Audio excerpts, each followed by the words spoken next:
Is your story holding you back from living the life you truly desire? Hi, I'm Carly Myers, your friendly stress management expert, and this month we are talking about our basic human needs.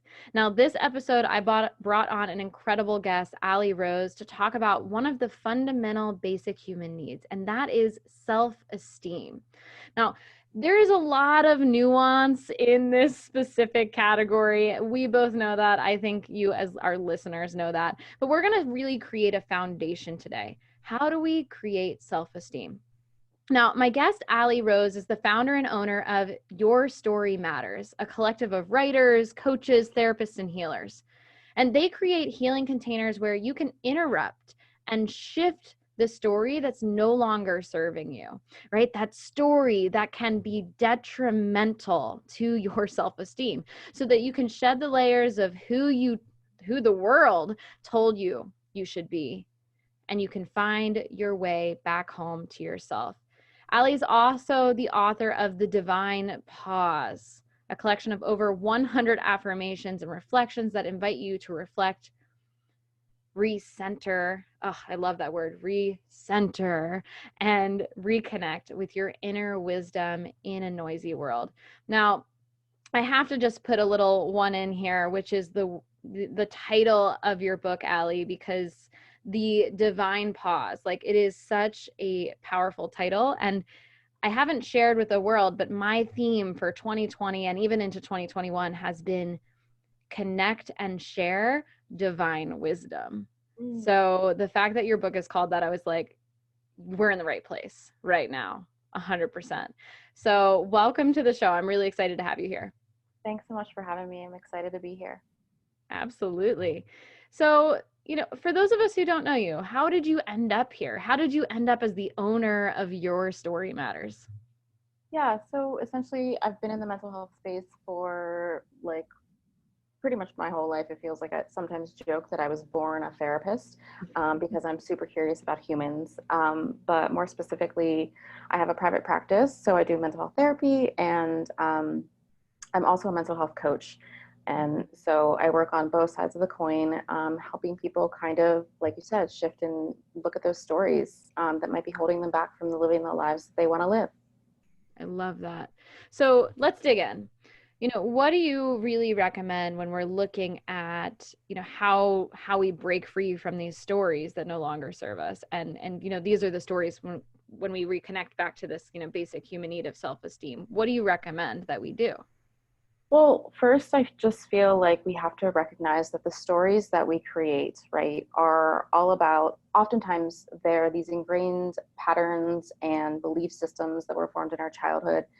And so it's all about creating safety, right? Our stories keep us safe. And what I find is that people get really attached to their stories. And so I think the first step in any change process is to get awareness of what is the story that I'm telling myself about who I am or about my life. So that would really be the first step. And the way that I often have people do that is do an emotional check-in. And what I kind of like parallel that to is, if you're going to the doctor, they'll take your temperature, they'll take your vitals, that kind of thing, and they can tell, like, oh, you're not feeling well, like you haven't been doing well. Well, an emotional check-in is kind of the way that we get our temperature, our emotional temperature, or we look at kind of the stories that go along with the emotions that we're feeling on a more regular basis. So that would be the first step that I would say if someone wants to start to make this change and look at the stories in their life. Yeah, so you can't fix it unless there's something there, for sure. That awareness. Okay. So we do that emotional check-in. We take our emotional temperature. We have that awareness. What comes next? Yeah, so then I would say that the next step is to get curious. Like, where did this story come from? Is this actually my story, or is this something that my mom or my dad or someone from elementary school like said about me, and they kind of planted this seed and it has sprouted into the story in my life, right? Or is this something that I actually believe about myself? It's really interesting when people get this awareness. Sometimes they'll say something about themselves and they'll be like, wait, I don't actually believe that. And that's where we'll look at and say, well, where did that story come from? So I think that that's important to notice where it's coming from. Yeah, I love that. And it's so funny. I think about like some voices I'll hear in my head, or I'll hear a client share the stories that are some of those stories that are going on in their minds. And I'll ask a question like, well, what does that voice sound like? Like what, what's the like, does it have an accent? Does it sound like mom? Does it sound like that? And would you ever say this that way? And it's a really good indicator of like that curiosity. I love that. So Sure. okay, so we have the awareness of this story. We start to figure out where it comes from. We realize now that it's just not like, we're like, I don't want this anymore. It's not serving me. Sure. What's next? Like, how do we begin going from having this as a maybe a subconscious story or belief to breaking through that and creating something that might serve us? Sure. Well, I just want to pause and go back really quickly and tie this back into the safety piece of things and the Yeah. security piece of things because, like I said, the reason why we tell these stories is to keep us safe, right?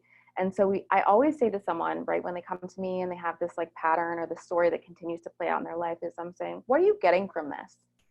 Right? And often people will say, what do you mean? I'm not getting anything from this. And I said, there's a reason, right? There's some part of you that continues to play this story out because it's serving you in some way.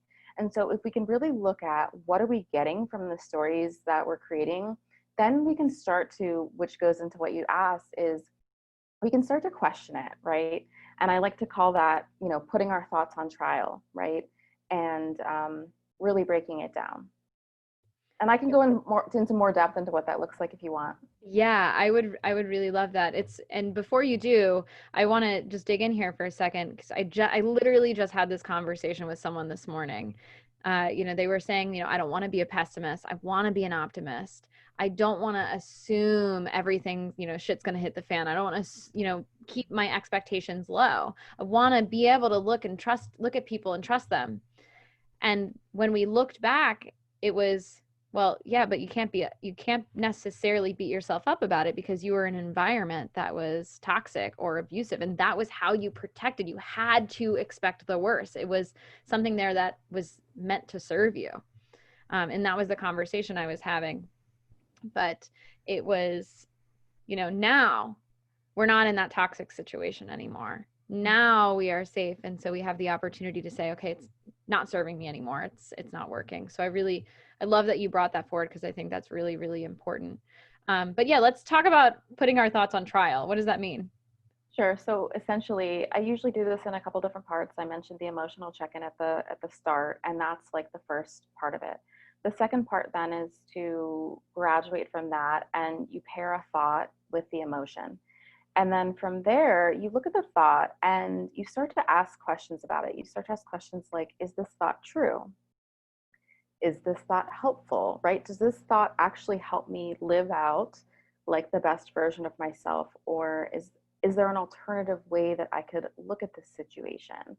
Another one that I like to ask, and these are kind of the four horsemen questions that I often have people, it's kind of, if a friend was going through this, what advice would I offer them? Because that helps us get distance from it because often we're so close to it.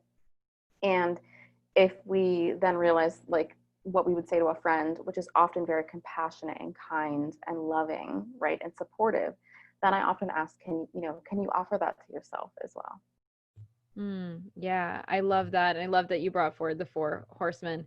One of the things that we talk about in the Stress Less community is this thing called fact checking, which I think is very similar to your, putting your thoughts on trial. The first question that you asked, which is this true?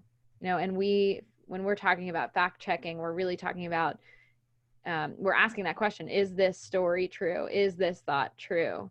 Is this, worry true, and what is the evidence to either support it or not support it, and to be able to move forward.